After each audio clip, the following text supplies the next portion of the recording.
Garda Nasional Ukraina menyerang BMP Rusia di sekitar Avdiivka. Rekamannya ramai beredar di media sosial Twitter pada Selasa 18 Oktober 2022.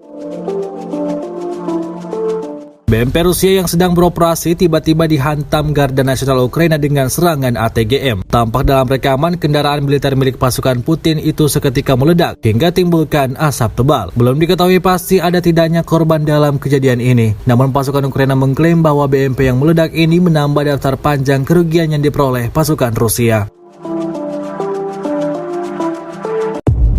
Sejauh ini selama invasi berlangsung, Rusia secara total merilis 323 pesawat Ukraina, 161 helikopter, dan 2.256 kendaraan udara tak berawak dieliminir oleh pasukan Vladimir Putin. Sementara itu dari kubu Kiev, Kementerian Pertahanan Ukraina melaporkan 320 tentara Rusia dieliminir dalam sehari terakhir. Total 65.320 prajurit Federasi Rusia meninggal sejak awal konflik hingga hari ke-236.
Terima kasih sudah nonton.